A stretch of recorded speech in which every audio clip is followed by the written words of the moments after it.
Ashlee Jenae's body just touched down on American soil, and the way it happened? Nuclear. The girl flew to Zanzibar for her 31st birthday, came home in a casket, and her crypto-millionaire fiancé is somewhere out there walking around like nothing happened. Zanzibar police already slammed the case shut as a self-inflicted tragedy in less than 24 hours, and now her body's back before the toxicology report even drops. Joe McCann really thought this whole thing was just gonna disappear into the Indian Ocean? Before we get into it, subscribe, don't miss it. Nah. Ashlee Robinson, known to you all as Ashlee Jenae, the 31-year-old Miami lifestyle influencer, was found dead in a luxury Zanzibar resort on April 8, 2026, while celebrating her birthday with her fiancé Joe McCann. Her father, Harry Robinson, tweeted out a photo on April 25th confirming, "Our baby is back home in the States." Complex Zanzibar police really thought slapping a suicide label on this in 24 hours was gonna make us all move on. Now let's look at the receipts that show why this whole thing stinks. And listen, before we even step into the evidence vault, let me set the scene for you, because this ain't just some random tragedy abroad story. This was a birthday trip. 31 years old. Brand new engagement ring on her finger. Safari photos still uploading to her IG feed. Post about her soft life still getting tagged by her followers. Days after Joe's part of the itinerary. You'll see that? An engagement, a safari, a misunderstanding, a room change, then a body. That's not a vacation timeline. That's a crime novel outline. NBC News even confirmed Zanzibar police claim she killed herself following a misunderstanding with a fiancé. Misunderstanding? Brew. You'll really fix your mouth to call whatever happened in that villa a misunderstanding? That's the kind of word you use when somebody steals your fries at the food court, not when a 31-year-old woman ends up dead on her birthday trip. The audacity of that word choice alone should tell you who the police are protecting. Alright, let's go straight to the receipts. No spinning, no theories yet, just what people actually said. First up, the man who started this whole conversation today, Harry Robinson, Ashlee's father.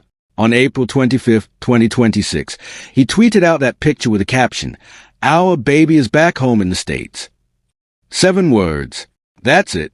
When I read that, man, I just sat there for a minute.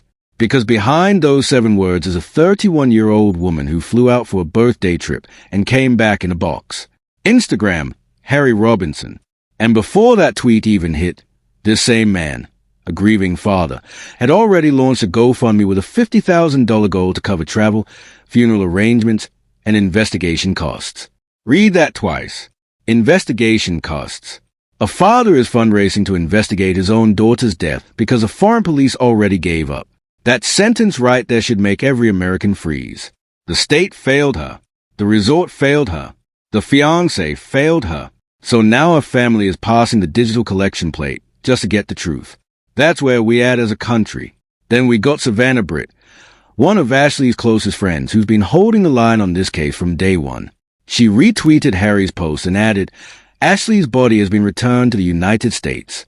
Please keep her family in your hearts and prayers as they await the results of the autopsy." The investigation continues. When I saw Savannah confirm it, that's when I knew it was real and I could finally talk about it. Yahoo News. The family went even harder in their official statement. And they didn't bite their tongue either. They straight up used the word suspicious in writing. Not tragic. Not unexpected. Suspicious. That single word choice from a grieving family is doing more legal work than a whole law firm. Because once you put suspicious in writing, you've laid the groundwork for a wrongful death claim, a federal inquiry, and an FBI ask. The family knows what they are doing, and that S word is a receipt that changes everything. Now let's go to the opposition side. Zanzibar police came out swinging early. Their official statement to local media said Ashlee Robinson had died after attempting to take her own life, and they zipped this case up faster than airport security on a Sunday. BBC News bro said, "What? You found a 31-year-old American influencer dead in a luxury villa with a multimillionaire fiancé in the room next door, and 24 hours later you're like, case closed. She did it to herself?" That's the dumbest flex I've ever heard from a police department. And get this, CoinDesk dropped the official cop quote that should make everybody pause.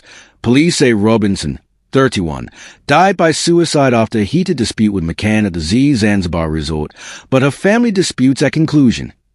Heated dispute. So the cops themselves are saying there was a fight, a heated one, minutes before she ended up dead. And they still want me to believe she did this to herself? Even their own statement contradicts the suicide ruling. That's like a dude saying, I didn't rob the store while standing inside the store with a ski mask on. Pick a story. Fam. Then TMZ dropped this on April 16, 2026, quoting investigators directly. The autopsy is complete, but investigators are keeping her case open. TMZ hold up. So the case is closed enough to release the body, but open enough that we still don't have toxicology? Pick a lane, brew. CBS News reported, and I quote, investigators said they are holding McCann's passport until autopsy results are complete. CBS News, okay, cool. But the autopsy is now done. So, does Joe walk? That's the question that's keeping me up at night. And here's the one that really made me pause. A local Tanzanian outlet obtained medical facility records that listed Ashlee's immediate cause of death as cerebral, meaning brain-related, not what Zanzibar police were screaming from the rooftops. Yahoo Entertainment, when I read that, I had to do a double take. Cerebral cause of death don't automatically mean what they said it meant. Is Joe serious thinking nobody was going to pull these records? But here's a receipt that rewrote the entire case. According to TMZ's deeper investigation, that medical document didn't just say cerebral. It said the immediate cause of death was cerebral hypoxia, by strangulation and suffocation. Read those words again. Strangulation, suffocation. That ain't suicide language. That's homicide language. That's a kind of phrase that ends careers, ends marriages, and starts indictments. Cerebral hypoxia by strangulation means somebody, or something, cut off the oxygen flow to her brain by force. And Zanzibar police really had the audacity to call this a suicide? You'll really fix your mouth to say a woman with strangulation marks did this to herself? Come on. A new medical report even reportedly revealed an unidentified bruise around Ashlee's neck. And after that came out, police suddenly started listing the cause of death as cerebral hypoxia from strangulation and suffocation. A bruise on her neck that nobody can identify. In a suicide case, brew, the more the documents leak, the more the suicide theory falls apart like wet cardboard. You see how the official narrative is collapsing in real time? And African Diaspora News didn't sugarcoat it either. Their reporter went straight to the camera and said it plain. 31-year-old viral influencer Ashlee Jenae was found dead in her Tanzania hotel room after her white husband, Joe McCann, allegedly strangled her. Outlets don't go that direct unless they got receipts on receipts. The international black press is no longer playing the alleged game with grace. They are calling the play. Now that we got the quotes, let's connect the dots. Let's lay out the timeline, because the dates tell a story Zanzibar doesn't want you reading. That birthday trip started early April 2026. The death? April 8th. The suicide ruling? Within 24 hours. Joe's passport getting confiscated? Days later, only after international pressure built up. Essence, that's not investigation pace. That's damage control pace. Real investigations don't move that fast unless somebody's covering tracks or somebody's pulling strings. And look at the parents' own timeline that the BBC dropped. Ashlee's parents said they didn't even hear from Joe McCann until 11 hours after the incident that supposedly led to Robinson's death, and not with a lot of detail. 11 hours. 11. You're all engaged. You're on a birthday trip. Something catastrophic happens. And the first call to the in-laws happens 11 hours later? Brew, in 11 hours I can fly from Miami to Dar es Salaam, eat dinner, and text my partner's mom 3 times. The delay alone is the tell. People who are innocent call fast and call sobbing. People who got something to figure out call slow and call clean. Period. Now check the relationships. Joe McCann ain't no random tourist. He's a Miami-based crypto entrepreneur, founder of Asymmetric Financial, a hedge fund and venture firm in the institutional crypto space. Estimated net worth? Roughly $45 million. CoinDesk, that's not rich tourist money. That's I can buy a hotel in Stone Town money. And in a region where corruption allegations have followed police investigation for years, that kind of wallet talks loud. But check this twist. Joe wasn't just rich. Joe was bleeding money. According to Fortune's deep dive investigation, by July 2025, Asymmetric's liquid fund had lost significant value, leading McCann to funnel investors into a new venture that failed to pan out. And other reports went even harder, saying his asymmetric liquid alpha fund had lost nearly 80% of its year-to-date value. 80%. CoinDesk confirmed it independently. McCann closed the asymmetric liquid fund after a 78% loss in the Solana Treasury backlash. So while Ashlee was posting soft life content, Joe's whole financial empire was quietly burning. That's not background noise. That's motive. That's stress. That's pressure. That's the kind of context that turns a loving fiancé into a desperate man with a lot to lose and a lot to hide. You'll want to know why this matters? Because in a few months, when discovery hits in a U.S. civil suit, Joe's bank statement are gonna show a man whose fund collapsed, whose investors were furious, whose reputation was on life support. Add in the engagement. Add in the financial entanglements. Add in the prenup conversations that may or may not have been on the table. Now you got a story that explains a lot of misunderstandings. Remember that early ruling? Came out before they even properly questioned Joe as a witness. BBC News 3 to 4 days later, after Joe Budden talked about it on his podcast, after Cardi B's name got dragged in, after every black content creator on YouTube was screaming, suddenly the case reopened and the passport got grabbed. Joe Budden podcast. YouTube, that timeline tells me one thing. International pressure is the only reason there's even an investigation right now. Joe Budden didn't just talk about it either. He broke down on his podcast. He shared that Ashlee had brought him to that very part of the world before. That's not a celebrity reading off a teleprompter. That's a man losing somebody he knew. And Cardi B reportedly added her voice to the public reaction on X, refusing to let this case quietly evaporate. When Cardi tweets, the algorithm moves. When Joe Budden devotes an hour of his podcast, the culture mobilizes. That is the only reason Joe McCann's passport ever got pulled. Without those two, Ashlee's case is buried under a Zanzibari sunset by now. Then there's a relationship dynamic everybody overlooked. Ashlee was 31. Joe is 45. She's a black woman building a lifestyle brand. He's a white crypto millionaire. Neighbors at the resort reportedly told local sources there had been ongoing arguments at the villa, escalating to the point that on April 8, hotel staff allegedly moved Joe to a different room about 8 to 10 minutes walking distance away. Facebook, African Diaspora International, that's not a loving couple on a birthday trip. That's a situation. Because this detail is one of the most damning in the entire timeline. Hotel staff moved him. Not him asking for an upgrade. Not a customer service complaint.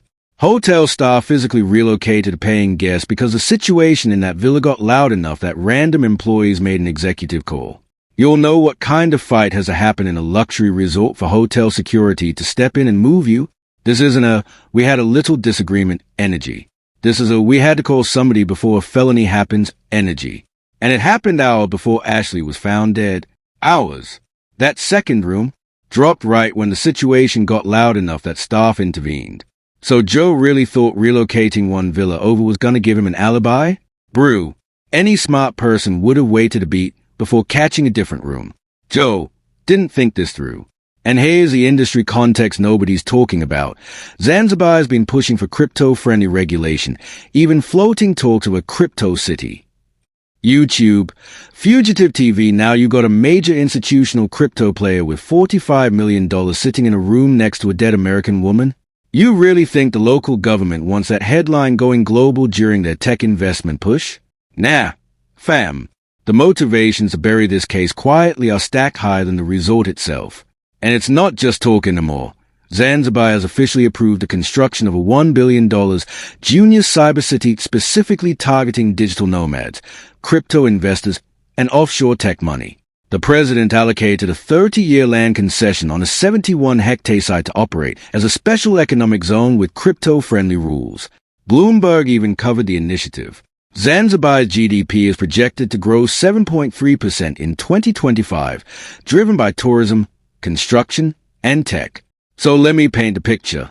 Fam, a country actively courting crypto millionaires, weeks away from announcing major tech partnerships, suddenly has a crypto millionaire involved in the suspicious death of a black American influencer at one of their flagship luxury resorts. You really think that government is gonna let guilty be the headline? They got billion-dollar plans on the line. Ashlee's case isn't a tragedy to them. It's a PR problem. And PR problems get ruled away in 24 hours. Joe Budden's podcast revealing he personally knew Ashlee added a celebrity pressure layer most international tragedies never get. YouTube. Joe Budden reacts without that, this case would have already been buried. Joe McCann really thought nobody famous would care? That's where his whole strategy fell apart. But here's where it gets even more interesting. Now check this out. Nobody's talking about the wording of the original Zanzibar ruling. Zoom into the phrase, after attempting to take her own life. That single word, attempting, is doing heavy lifting. Because legally, attempt implies an action that was in motion, possibly interrupted, possibly assisted. They didn't say completed. They didn't say successful. They said attempting. BBC News that's the language of someone hedging their bets. And Joe McCann really didn't catch that? That's embarrassing, because that one word is a loophole the family's lawyers are gonna drive a truck through. Let me break it down even simpler for the people in the back. In U.S. criminal law, attempt is a charge. It's something a prosecutor levels at a defendant when an action was started but not necessarily completed by the defendant alone. So why would Zanzibari police use a word that implies incompleteness in a she did it to herself ruling? Either it's a translation slip, or it's a police subtly admitting they aren't 100% sure she finished the action without help. Either way, that word is a time bomb sitting under the case file. Defense attorneys live for words like that. Plaintiffs' attorneys feast on words like that. Next, zoom into the medical record phrase, cerebral. Yahoo cerebral cause of death is a category, not a method. It can mean stroke. It can mean blunt force trauma to the head. It can mean oxygen deprivation. It can mean a dozen things, and ONLY some of those align with what Zanzibar police claimed. The police gave you a method. The medical facility gave you a category. Those two don't match. If the method matched, the medical paperwork would have reflected it directly. The fact that it doesn't, that's a forensic red flag the size of a billboard. And once Instagram-level reports started leaking that the full medical phrase was cerebral hypoxia due to strangulation and suffocation, the gap between what the police said and what the medical record said became a canyon.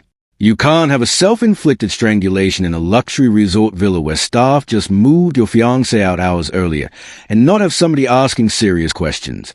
The forensic timeline alone tells you this case has more holes than a Swiss cheese factory. Let's also talk about ligature marks and bruising, because that's the part the public hasn't even fully digested yet. When a body shows ligature marks consistent with hanging, the marks are usually angled upward toward the suspension point. When marks are consistent with manual strangulation, they're more horizontal. Fingerprints, thumb depressions, sometimes broken hyoid bone. The fact that medical reports leaked an unidentified bruise around her neck instead of a clean ligature pattern, that's a forensic equivalent of we know what we saw, but we ain't saying it on paper yet. Now look at the missing element nobody's screaming about loud enough, the surveillance footage. A high-end Zanzibar luxury resort. We're talking pool villas, private pathways, security gates, has cameras everywhere. The resort itself acknowledged CCTV exists. YouTube, hotel CCTV, but where is it? Where's the timestamp showing when Joe left the original villa? Where's the timestamp showing if he came back? An 8 to 10 minute walk through a high-security resort means multiple camera angles capturing it. The fact that nothing has been released to the public, not one frame, tells me somebody is either protecting it or somebody already tampered with it. There's no third option. And let's talk about why no third option exists. The Zanzibar isn't some hostel. It's a 5-star resort marketed to luxury travelers, which means insurance liability alone requires comprehensive surveillance.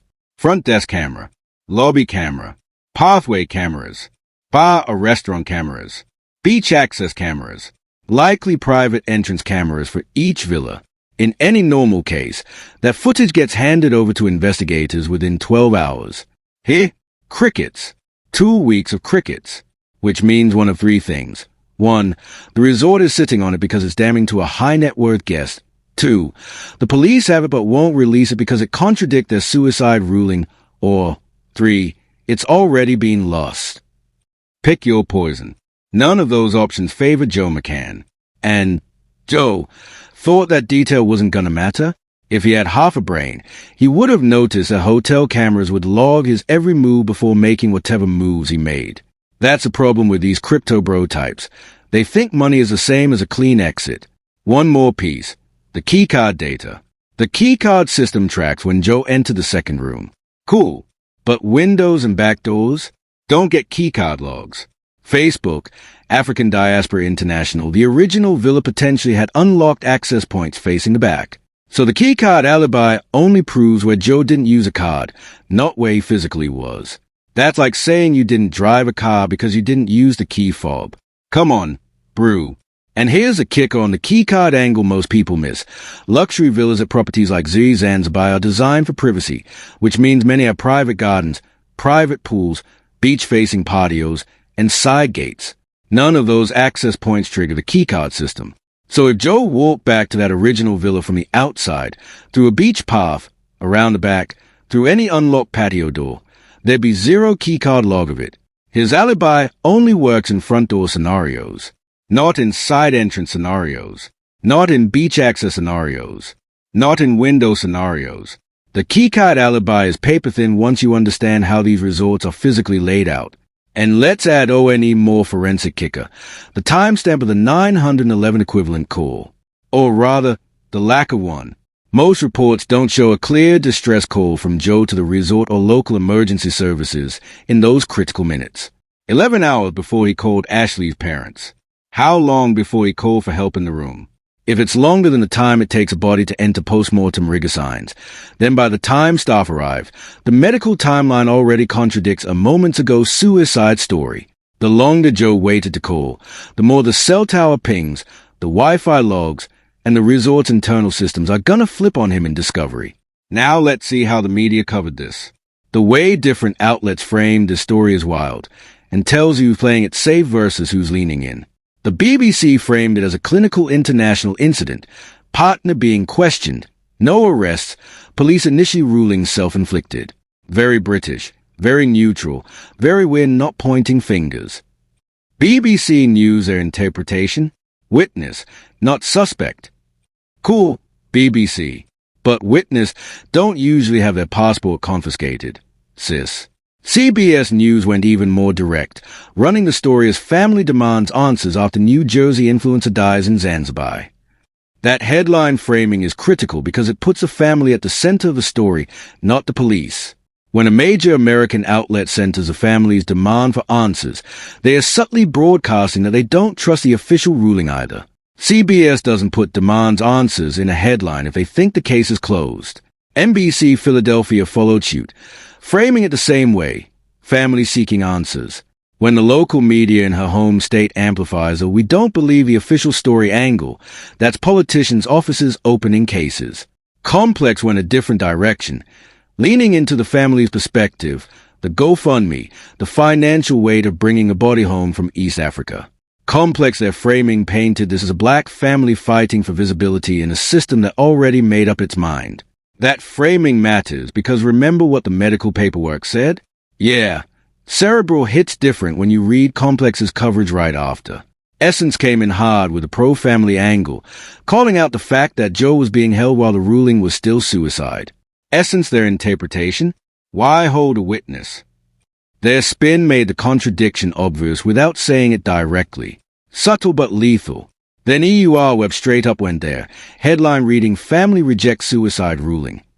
EUR their framing was the most direct. This ruling is contested, period. No diplomatic cushion. And CoinDesk, yes, the crypto outlet, covered it because Joe is a major figure in their world. Their framing focused on Joe's professional reputation and the suspicious circumstances. CoinDesk, when the crypto press calls something suspicious, that's saying something. They normally protect their own. Then Fortune dropped the investigation bomb. Fortune doesn't write speculative stories. They write dossiers. And in a single piece, they laid out McCann's fund collapse, the failed pivot, the investor losses, and the Tanzania incident. When Fortune Connect fund manager held in Tanzania with fiance's suspicious death in the same headline, that's career-ending energy. The crypto industry reads Fortune. The institutional investors read Fortune. LPs read Fortune. Joe McCann professional pipeline got vaporized the second that piece dropped. Yahoo News even ran a headline so direct it should be hanging in a museum. Who is Joe McCann? Asymmetric crypto founder faces murder charges in Tanzania. Murder charges. In a headline from Yahoo, major outlets don't slap murder charges in a header unless their legal team has stress-tested every comma. So when you got Yahoo flat out saying murder charges, and Zanzibar police still trying to push the suicide narrative, guess which one I'm believing? And today's show, yeah, the morning show your auntie watches, ran a piece titled Influencer Ashlee Robinson's Family Speaks Out After Her Death. When mainstream daytime TV picks it up, that's when the case crosses from Black Twitter trending into everybody's living room. That's a level of penetration that makes a story UN buriable. Now the counter-narrative crowd is out here saying let the investigation work, stop assuming. Some of Joe McCann's defenders are reaching trying to pretend this is a normal case. But remember what those medical records hinted at? Remember the timeline of how fast that ruling came down? Remember that attempting wording? The receipts don't line up with the story. If you still think this case is just a tragic accident after all this evidence, you're just biased or not paying attention. The media trying to keep this neutral, but the receipts don't lie. But here's what nobody is saying. Mainstream media wants you to believe this is a story about a heartbroken fiancé, an unfortunate tragedy, and a small foreign government doing its best with limited resources. That's the narrative. That's what they're selling. Here's what they won't tell you. This case was never about whether Ashlee Jenae died by suicide. It's about whether Zanzibar can afford for the truth to come out. Let me hit you with the angle nobody's brave enough to drop. This is industry politics, except the industry is international tourism and crypto investment. Zanzibar is in the middle of a major economic pivot. They are trying to brand themselves as the next luxury destination for Western tourists and a crypto-friendly jurisdiction for offshore money. YouTube, fugitive TV coverage. Now imagine the headline they were about to face. American black influencer murdered by white crypto millionaire at luxury Zanzibar resort. That headline would have tanked their tourism numbers for the next decade. So what do? You rule it a suicide in 24 hours. You investigate just enough to look legit. You release the body before the toxicology report. You let the millionaire keep his apartment in Miami. Case closed, narrative controlled. Joe McCann is a puppet in a much bigger game, and the Zanzibari government is pulling strings, not to protect him, but to protect their economic future. And let's put real numbers on this, because this ain't theory, this is economics 101. Zanzibar's tourism sector accounts for nearly 30% of its GDP. The Junior Cyber City project alone is a $1 billion investment commitment. When you got a $1 billion project trying to lure Western crypto investors, the last thing you can afford is for one of those very crypto investors to get nationally branded as a fiancé killer at a luxury resort in your country. That headline doesn't just hurt tourism, it nukes the entire economic strategy. Investors don't park capital in jurisdictions they perceive as unsafe. Foreign businesses don't relocate teams to islands where their employees might end up under mysterious circumstances. Zanzibar isn't protecting Joe out of love. They are protecting themselves from a billion-dollar exodus. This is the same playbook used against black women who die mysteriously abroad. Shanquella Robinson in Mexico. Anybody? EU, different country, identical playbook. Rapid ruling, missing surveillance, suspicious witness, family fighting for years to get the truth. Ashlee Jenae is repeating Shanquella's story chapter by chapter. We've seen this movie before.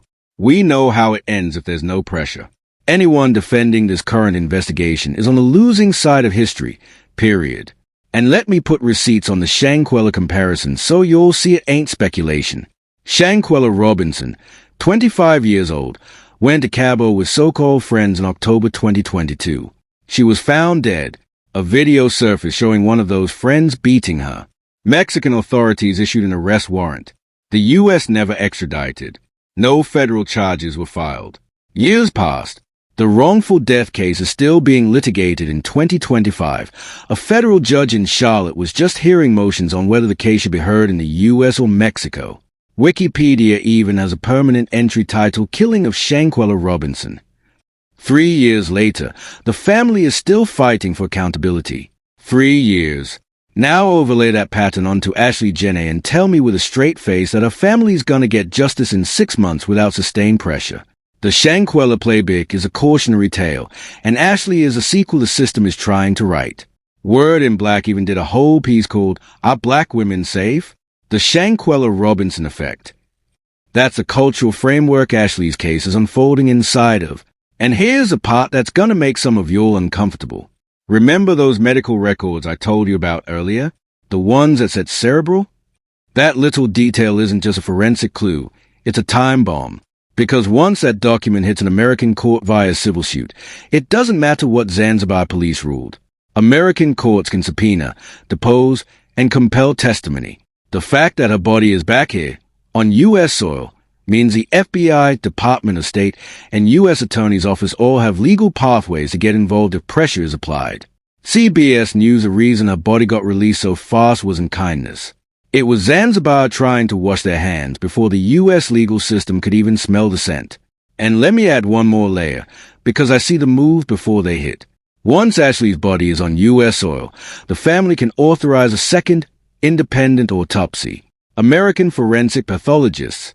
American chain of custody. American admissibility standards. If that autopsy returns evidence of strangulation, soft tissue injury, defensive wounds, or anything inconsistent with self-infliction, the Zanzibari ruling becomes a piece of toilet paper in any U.S. courtroom. That's the move the Zanzibari government and Joe McCann's legal team know is coming, and there's nothing they can do to stop it. The body crossing into U.S. jurisdiction was the moment Zanzibar lost narrative control over their own ruling. Listen to me carefully. Joe McCann's biggest risk isn't Zanzibari court.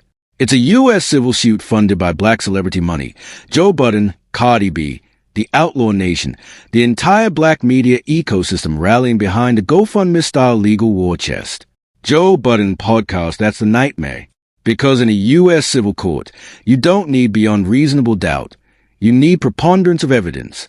And preponderance is a much lower bar. A guy who allegedly had ongoing arguments documented by neighbors, who got moved to a different room hours before her death, whose passport got confiscated by foreign police, whose surveillance footage mysteriously isn't being released. That's a civil case prosecutor's dream. And if the family gets Attorney Ben Crump on speed dial, and his office has already been engaging with this case publicly, Joe McCann's $45 million net worth becomes a flashing neon target. Ben Crump doesn't take quiet cases. He takes cases that turn into national movements. He's the man behind George Floyd's family, Breonna Taylor's family, Trayvon Martin's family. If he formally signs onto this case, Joe McCann's life is over as he knows it. Press conferences, national coverage, celebrity rallies, civil discovery, forensic experts, independent toxicology, the whole nine. And once Crump gets involved, settlement isn't even a likely outcome, because settlements require the defendant to control the narrative. Joe doesn't have narrative control. He's already lost it. And Joe McCann is playing checkers while Ashlee's family, if they get the right legal team, is about to be playing chess. Every move is made so far has been predictable. Cooperate with foreign police. Avoid U.S. media. Lay low. He's already lost a public narrative. The lawsuit is coming whether he sees it or not. The real forbidden take? Black women dying abroad under suspicious circumstances has become a pattern, and the only thing that's ever broken the cycle is sustained, organized international pressure with legal funding and celebrity amplification. Yahoo News mainstream media won't say it because it implicates governments, hotels, and entire tourism industries. But that's the truth. Zanzibar's economy is betting that you'll forget about Ashlee Jenae by next month. They are betting on your amnesia. They are betting on your algorithm moving on. And the entire system supporting Joe is silently hoping this becomes another hashtag that fades. And that's a truth they won't tell you. So what happens next? Here's what's most likely to happen. Scenario 1. In the next 7 to 14 days, Zanzibari authorities are gonna quietly hand Joe McCann's passport back. They are gonna release a statement saying the toxicology came back inconclusive or consistent with the original ruling. He's gonna fly home to Miami, probably through Dubai or London to dodge American press at the airport, and is gonna issue some sterile PR statement about grieving and respecting the investigation. When that happens, Joe McCann, is gonna look desperate trying to rebuild his crypto reputation while every black creator on YouTube tears that statement apart line by line. The silence is gonna hurt Joe more than any diss track could, because the black internet doesn't forget, and his name is now attached to a dead woman forever. And here's the cherry on top of scenario one. The moment Joe lands on U.S. soil, the black media ecosystem becomes his permanent shadow. Every crypto conference he tries to speak at, protesters outside. Every podcast that tries to platform him, mass unsubscribe campaigns. Every brand deal, pulled within 48 hours of being announced. We saw it happen with Tory Lanez's circle. We saw it happen with R. Kelly's enablers. Joe is about to learn that the streets have a longer memory than any court system. And Asymmetric Financial, the firm he already shut down the liquid arm of, becomes radioactive. Investors don't park money with a guy whose fiancé died at his side under suspicious circumstances. That's not a controversy. That's a career ender. Now if scenario 2 plays out instead, Ashlee's family lawyer's up hard with the right team. I'm talking Ben Crumptier Energy, the kind of legal squad that knows how to use international media as a weapon. If that happens, an independent autopsy gets done on U.S. soil, and it contradicts a Zanzibari ruling, game over. A civil suit gets filed in Florida, where Joe lives, where his assets are, where the discovery process will force him to hand over phone records, text messages, financials, and travel documents. CoinDesk, Joe, is not ready for what's coming if Ashlee's family takes this seriously. We saw what civil cases did to O.J. We saw what civil cases did to R. Kelly. Joe McCann doesn't stand a chance if a real legal team gets unleashed, because his $45 million net worth becomes a target, not a shield. And let me explain what civil discovery looks like for somebody like Joe, because I don't think folks fully understand. Once a wrongful death suit is filed in Florida state court, plaintiff attorney can subpoena every text message and DM Joe sent or received in the months before the trip, every email between Joe and Ashlee, every email between Joe and his lawyers. Privilege exceptions exist. Every bank statement, every wire transfer, every crypto wallet. Yes, courts can subpoena wallet activity now.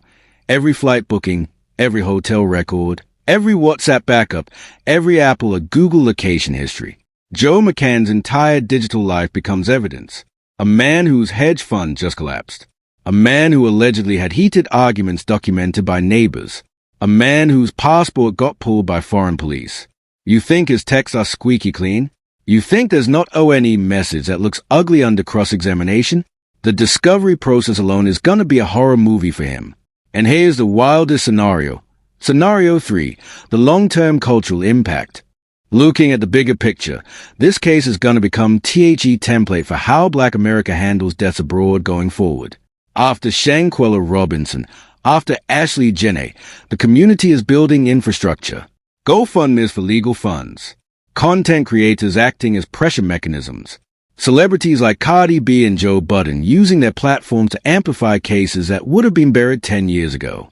Yahoo News Zanzibar is about to learn a lesson the hard way, that their silence in 2026 is gonna cost their tourism industry tens of millions of dollars over the next decade. Travel advisories will follow. Boycotts will trend. Black travelers, who represent billions in tourism spending, are gonna remember. In fact, let's put a number on that too. Black travelers spent over $129 billion on travel and tourism in recent years according to MMGY's Black Traveler Research, and that number is growing. When even 5% of that demographic decides Zanzibar is unsafe, that's billions in lost revenue.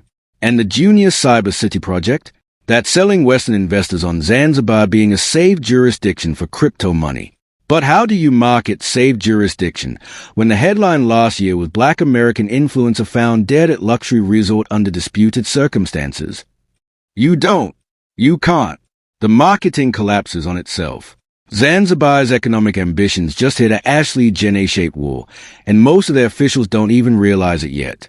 This is gonna be the moment everyone remembers, is when Zanzibari credibility on handling foreign tourist deaths died. 5 years from now, when somebody Googles Zanzibar luxury resort safety, Ashlee Jenae's name is gonna pop up first. That's the legacy damage. Joe McCann is watching the culture move on without him, and there's nothing he can do about it. He'll never speak at a crypto conference without protesters. He'll never date publicly without commentary.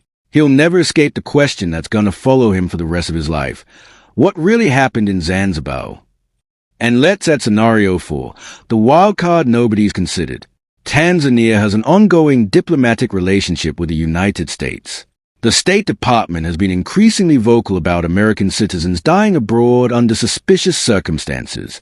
If enough pressure mounts, through congressional inquiries, through the Congressional Black Caucus, through advocacy groups, the State Department can issue a Level 2 or Level 3 travel advisory specifically about Zanzibar. A Level 3 advisory, reconsider travel, would be a tourism nuke. And once a federal agency issues that kind of warning, every travel insurance company, every airline, every cruise line recalculates their Zanzibar exposure. The economic consequences cascade way beyond Joe McCann. There's also scenario 5, the FBI angle. American influencers dying abroad fall under a category the FBI has assisted with in the past, especially when foreign corporation breaks down. Combine that with potential federal questions around financial crimes connected to Asymmetric, a fund that lost 78% of its value while soliciting investor capital, and you've got the makings of a parallel federal track that Joe never planned for. He's so worried about Zanzibari court he's not watching his Miami doorbell. And federal agents don't show up with a knock. They show up with a warrant. And Ashlee's legacy? It'll grow. Because every time a black woman influencer takes a dream trip, her story is gonna come up in the comments. Her name is gonna be the warning. Her case is gonna be the rallying cry. That's the elevation that comes from the culture refusing to let her be forgotten. Whatever happens, one thing's clear. Joe already lost. Thanks for watching. If you enjoyed uncovering the real story, smash that like button and hit subscribe so you never miss when we expose what everyone else is too scared to say.